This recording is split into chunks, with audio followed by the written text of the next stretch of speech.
welcome to the stage Selena Harrington, Digital Marketing Manager for Nokia. So Selena's worked in digital since the year 2000, and she's really seen the growth of mobile throughout her career, so moving from trends in mobile personalization with icons and ringtones, right through to today's responsive sites that fit most mobile devices.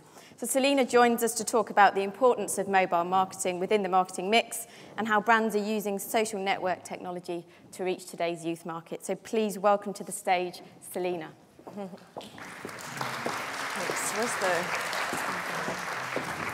Good morning, everybody. It's great to be here. I'm here to talk about Nokia, and I'm specifically going to go into about mobile marketing and the strategies we've used to target people who are carrying around a device with them all the time. Because today's youth market, I think we can all agree that they're probably attached like another limb. Probably all of us are nowadays. And how are we doing here? Fantastic, thank you very much. So I'm going to just touch on some stats around the youth market. I'm not going to go too deep on that because I'm sure we're going to get lots of stats today.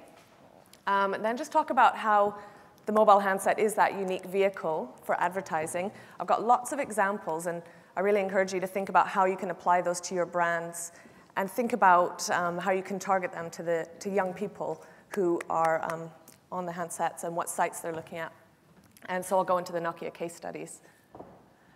So just touching on Generation Y. So you're all quite aware of this, 18 to 30 years old. I'm Generation X, actually. These guys are digital natives.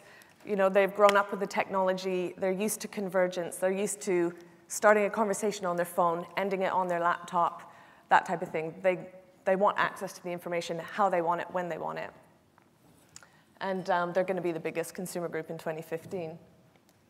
So just some other stats, that 60% of Generation Y are constantly checking their handsets for emails, texts, social media.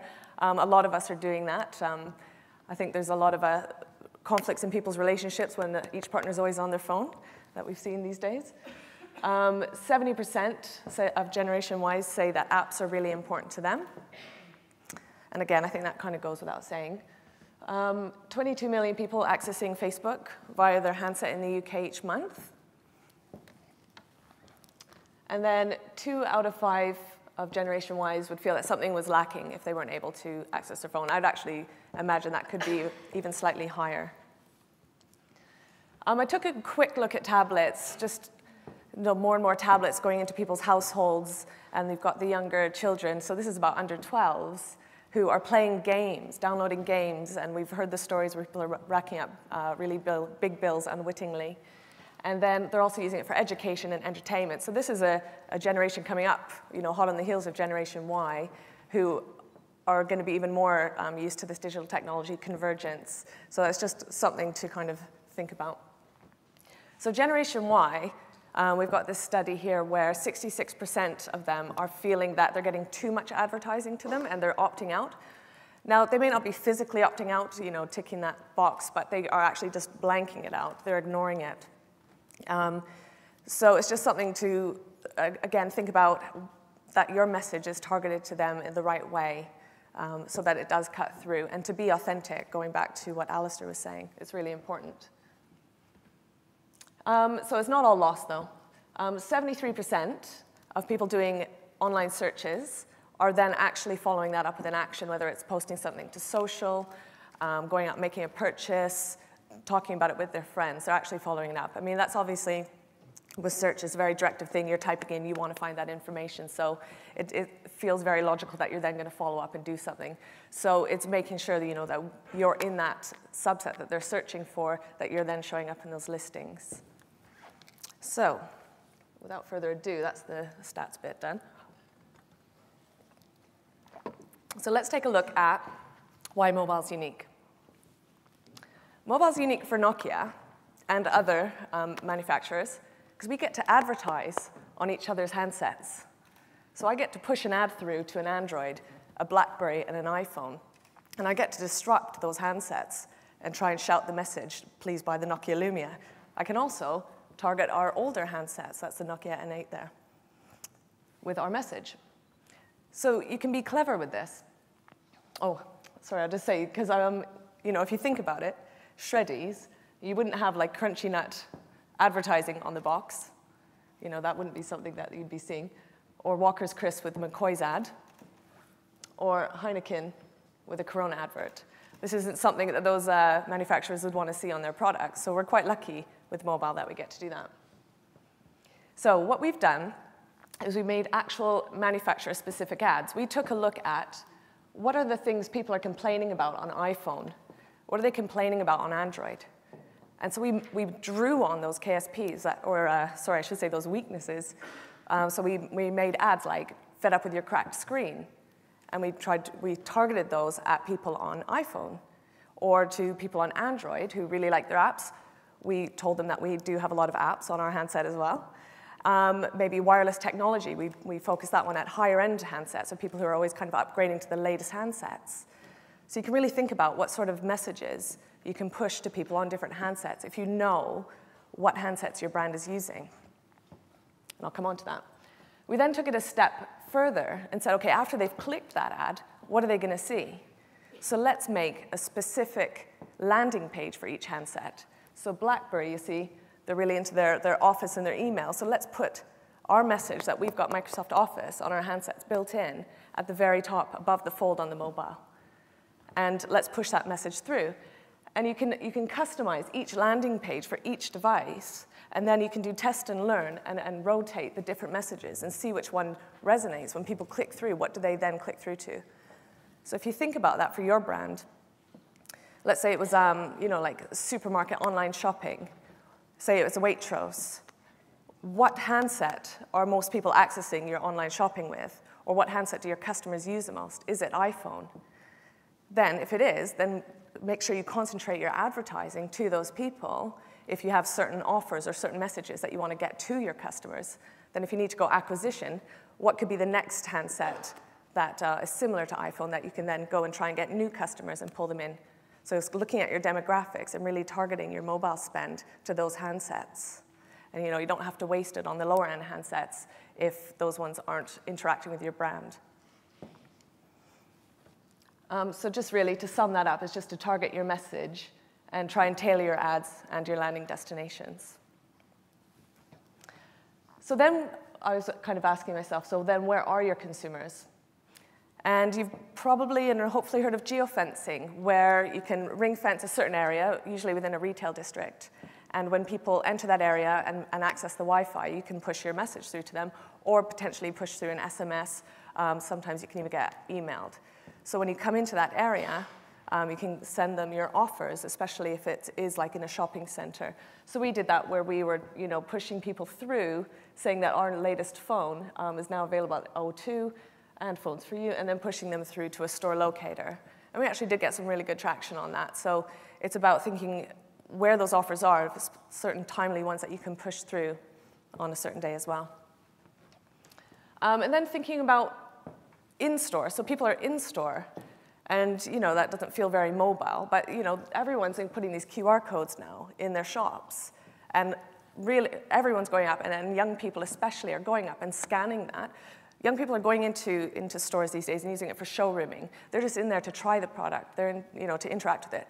They're then going to potentially scan that QR code and then leave and go and buy it online. So the kind of point here is, what's on the other end of that QR code, and can you influence that? So in this example, Vodafone's put that QR code there, and it's going through to their website. So there's a challenge for me to say to Vodafone, hey, actually, can I link them to my site? Maybe I've got better consumer reviews of the product. So that's a food for thought. How could you influence what's on the end of that QR code for that in-store experience? And another interesting one as well, again, just thinking about how all ads are mobile. As a marketer, just to make sure that you aren't getting stuck into thinking, oh yeah, I've placed a bunch of Facebook ads, don't they look great on my desktop? Well, in fact, if 22 million people are accessing those ads on a mobile, when they click through, do you have a mobile landing page? Do you have a responsive website that's going to scale to fit multiple different size screens? Sometimes even the mobile operators like, well, I won't name anyone, but certain mobile operators, even their websites aren't mobile optimized, and they're actually selling the handsets, and a lot of people are buying handsets via their own handset. So you really got to think of the user journey that it really needs to size for the right size screen. And then dual screening. So funnily enough, Oreo on there as well, who were very responsive. You know, when the power out with the Super Bowl, very quickly posted, you can still dunk in the dark. Created a lot of brand love for them, a lot of warm and fuzzy feelings for them in that little moment in the news feed. There's a rather unfortunate TV show, Dogging Tales, where they mentioned Lynx. So the next day, Lynx, it was one of the most tweeted TV shows for Channel 4. The next day, Lynx posted, kind of took the mick out of the TV show. And it was really on brand for Lynx. So that resonated really well with their audience, which is also very young. And then you've got the dual screening, where they're holding Twitter parties during TV shows like this one's with Mother Care. They brought in experts and did it during One Born Every Minute. So just kind of getting their brand name into those moments, it's a little bit more real time that we can kind of infiltrate and try different tactics in that sense. So to sum up, target by location where relevant. Get responsive, and by that I mean a responsive website, HTML5 so it sizes to every screen, and respond in real time when you can. I don't know if you guys know much about the history of Nokia, but we did launch a whole new handset, new operating system in October 2011 with Windows Phone. And we had a big challenge. How do we get people to test out this completely new operating system? So again, that unique position that we were able to offer demos. So that demo there, you go and scan that QR code with your iPhone or your Android, and you can get an actual working demo of Windows Phone on your handset. So again, it's really good for me as a manufacturer to really infiltrate the iPhone and the Android space to be able to give people that experience. And we offered that at launch. And we had it also there for our Symbian users, for our past Nokia owners. And we had the iPad demo as well. So just really giving people a way to try the software. And then BlackBerry's recently done it as well with BlackBerry Glimpse. So they obviously thought it was a good idea. And you can get a BlackBerry demo on your iPhone only, though. So think of ways that you can demo your product. And I was trying to think of this, because I think the example lends itself really well to software, because you can demo that quite easily. So I was thinking, could you demo a packet of crisps online? So maybe you could make a little app widget where you have to tailor your favorite crisp, saltiness, savory, that type of thing. And it would get people to interact with your brand in a way, and it would give them a little bit of entertainment for a minute or two. And then maybe there's an online character who tries the crisp and then gives you some feedback if it's good or not. And then as a reward, you can actually then post them a pack of crisps. So it's being creative. Can you demo your products in other ways? In-app advertising. So as we saw, 70% of Generation Ys think apps are absolutely essential. And probably all of us are using them daily here. And there's so much opportunity to advertise within apps. But you also have to be relevant. So here we've got Shazam, and where we can advertise our Nokia Music offering. So I can target that message to them. Or weather apps, city hotspots. So it's thinking about what apps are the young people using, what are they using them for, and does your product fit in with that? Can you find an angle that would appeal to them, that would cut through? Kind of similar in-game advertising. So a lot of the in-game advertising that you can do, people are trying to get credits. So Farmville, for instance, people need credits to buy things. And advertisers can go in and create a little game within the game. You interact with it, and then you win points, and you can buy things. You can be a bit cynical about it. I quite like gaming a lot, and I probably would interact with that to get the points and not really care about the brand. But I don't think that really matters, because the brand is still getting into your subconscious. It's still getting in there. So I think it's quite good for brand awareness of building that. So again, that's just food for thought to think about how you can get into all of these little areas on mobile to get into the consideration set of those consumers. And here's an example that we did for Apple Maps. So Apple Maps was getting a lot of bad press about their mapping solution. And Nokia Maps has got a very good heritage. So we advertised to iPhone users specifically about our maps and pushed them through and encouraged them to download it and pin it to their home screen. And it worked really well for us. So if you've got a really good, authentic solution, that kind of advertising can cut through. I'm almost done, so just a couple more examples. this is kind of a bit more of a guerrilla tactic we've done. So with Instagram, currently on the Nokia Lumia with Windows Phone, we don't have Instagram, so it's a bit unfortunate. So what did we do? We decided to make our own app called To Insta with Love. It's very similar. You get the Polaroid style photograph, and every time someone posts it, it has the hashtag To Insta with Love. It's a bit of a guerrilla campaign from us to Instagram saying, hey, we've got 500,000 people who want to engage with your Instagram app. Come on board, let's come to the party and let's talk and get this app available for us. So it's quite a disruptive way of marketing, and quite fun actually as well. So that's something we've done to try and infiltrate that and make some noise actually from mobile within social media, sending a message. And then I've also seen how within Instagram itself, celebrities are now advertising in a kind of covert way. So we've got Nicole Richie trying some sort of bath product there, sponsoring that product, getting that brand appeal through her. And then you've got Beyonce and Pepsi there. So again, they're kind of being quite covert. So to sum up, match your offer to the app you're advertising in.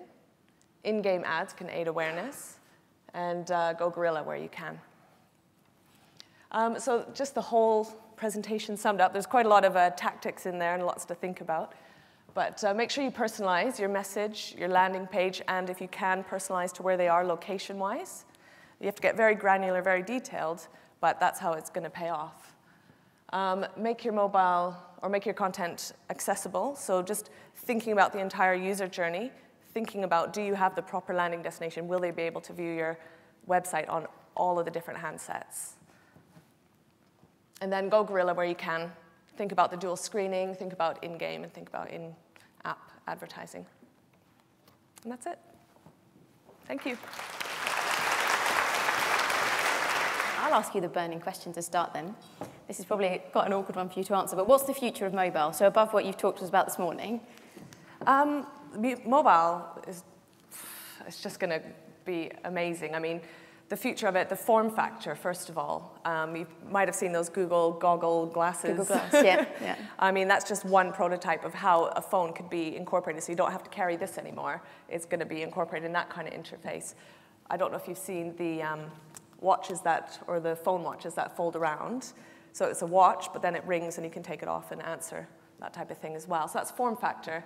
And then from a software point of view, really, it's just going to be your life companion. It's going to wake you up. It's going to tell you what the weather is. It's going to suggest what you should wear. It's going to turn your coffee maker on, and it's going to say, oh, there's a problem on the tube. Take this train instead. So it's going to be like your life companion if you can sync all your information to it. And it brings up some really big security and privacy issues when you kind of start to think about it too far like that. Gosh, the Internet of Things, hey? It feels like the future, doesn't it? Yeah. Okay, can we have one question for Selena, please? Just at the front, please. Thanks.